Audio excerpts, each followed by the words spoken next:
ओम नमः शिवाय। जय भोलेनाथ।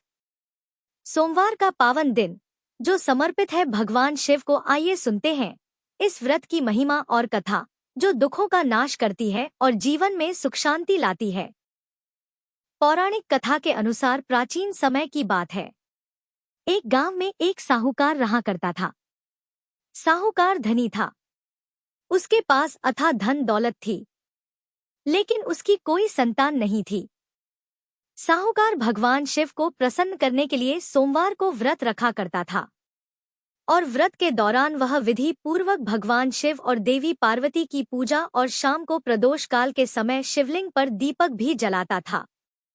साहूकार की भक्ति और पूजा अर्चना को देखकर एक दिन माता पार्वती ने भगवान शिव से कहा कि हे प्रभु, यह साहूकार तो आपका परम भक्त है। हर सोमवार को विधि विधान से आपकी पूजा करता है। मुझे लगता है कि आपको उसकी मनोकामना अवश्य ही पूर्ण करनी चाहिए। तब भगवान शिव ने देवी पार्वती की बात सुनकर कहा कि हे गौरी, यह संसार एक कर्म क्षेत्र है।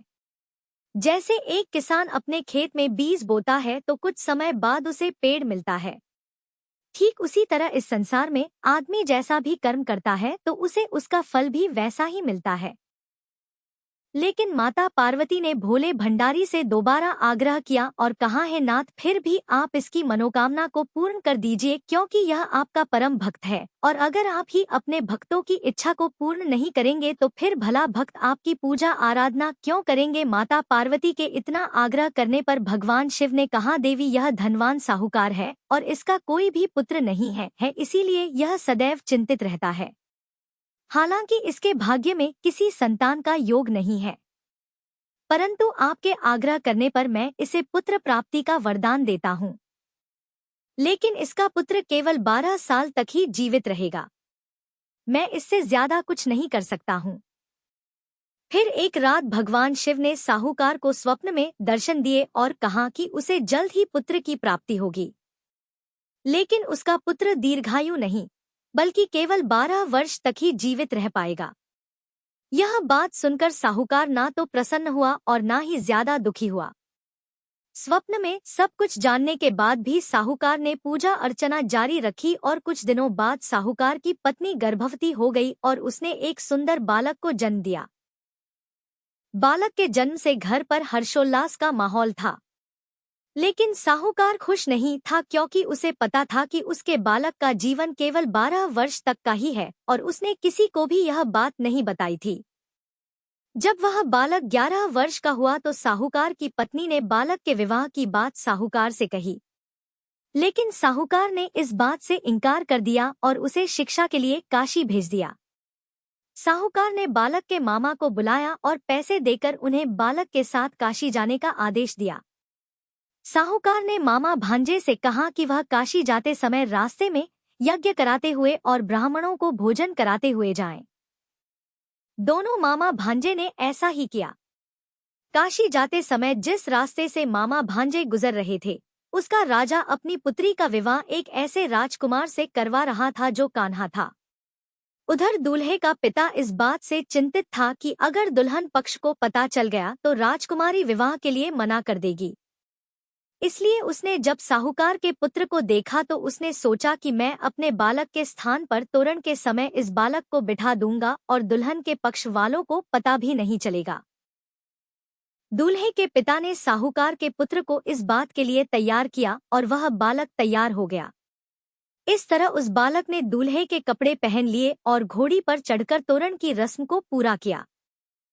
तोरण के बाद जब फेरों की बारी आई तो दूल्हे के पिता ने फिर साहूकार के पुत्र से अनुरोध किया कि वह दुल्हन के साथ फेरे भी ले ले ताकि विवाह संपन्न हो सके और यह बात छुपी रहे। मामा राजी हो गए और विवाह समारोह भी संपन्न हो गया। विवाह संपन्न होने के बाद मामा भांजा काशी के लिए प्रस्थान कर गए, परंतु साहूकार के पुत्र ने दुल्हन के कपड़ों पर लिख दिया कि तुम्हारा विवाह तो मुझसे हुआ है, लेकिन तुम जिसके साथ विदा किए जाओगी वह एक आंख वाला आदमी है और मैं काशी शिक्षा ग्रहण करने जा रहा हूँ।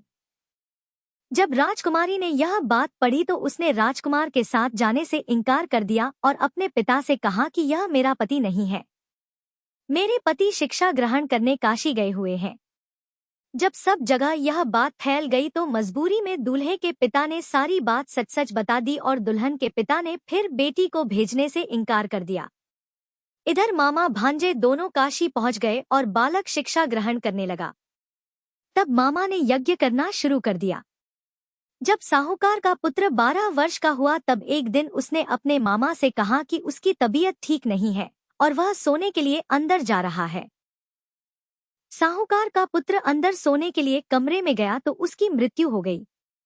थोड़ी देर के बाद जब मामा अंदर पहुंचे तो उन्होंने बालक को मृत अवस्था में देखा और बहुत दुखी हुए, परंतु वह रो नहीं सकते थे, वरना उनका यज्ञ अधूरा रह जाता। इसलिए मामा वापस आकर यज्ञ करने लगे और यज्ञ पूरा करने के बाद और ब्राह्मणों को भोजन कराने के बाद मामा अपने मृत भांजे को देखकर विलाप करने लगे। ठीक उसी समय उसी मार्ग से भगवान शिव और देवी पार्वती जी जा रहे थे। माता पार्वती ने किसी के रोने की करुण आवाज सुनी तो भगवान शिव से कहने लगी कि हे प्रभु, कोई मनुष्य रो रहा है, चलिए उसके दुख को दूर करते हैं।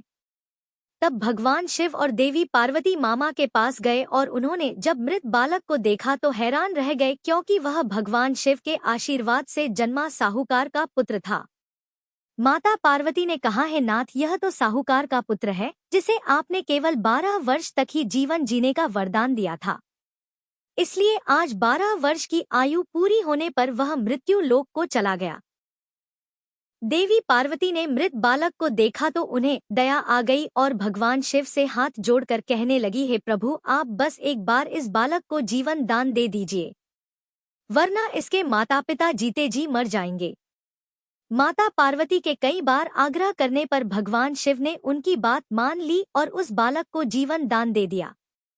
साहूकार का पुत्र जीवित हो गया और मामा भांजे अपने घर की ओर प्रस्थान कर गए। रास्ते में साहूकार का पुत्र उसी शहर से गुजरा जहां उसका विवाह हुआ था। दुल्हन के पिता ने बालक को पहचान लिया और मामा भांजे को लेकर महल में आ गए। फिर दुल्हन के पिता ने एक समारोह किया और अपनी पुत्री को धूमधाम से साहूकार के पुत्र के साथ भेज दिया। उधर जब साहूकार का बालक अपनी पत्नी के साथ घर पहुंचा तो उसके माता पिता अंदर कमरे में बंद होकर बैठे हुए थे। वह सोच रहे थे कि अगर उनका पुत्र सही सलामत वापस नहीं लौटा तो वह भूख प्यास से अपनी जान दे देंगे। तभी बालक के मामा ने कमरे के बाहर आकर उन्हें बताया कि उनका पुत्र जीवित और विवाह करके वापस आ गया है। साहूकार ने बालक को जीवित देखा तो खुशी से उसका स्वागत किया और साहूकार का परिवार इस प्रकार खुशी खुशी जीवन बिताने लगा। यह सब भगवान शिव की कृपा और सोमवार व्रत का ही प्रभाव था कि साहूकार का पुत्र अल्पायु होने के बाद भी दीर्घायु को प्राप्त हुआ।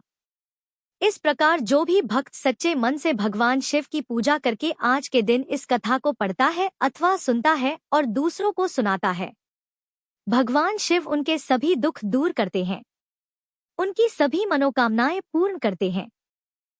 यही थी आज की सोमवार व्रत कथा। यदि आपको यह कथा पसंद आई हो तो वीडियो को लाइक करें और चैनल को जरूर सब्सक्राइब करें। हर हर महादेव। प्रेम से बोलिए भगवान शिव की जय, देवी पार्वती की जय।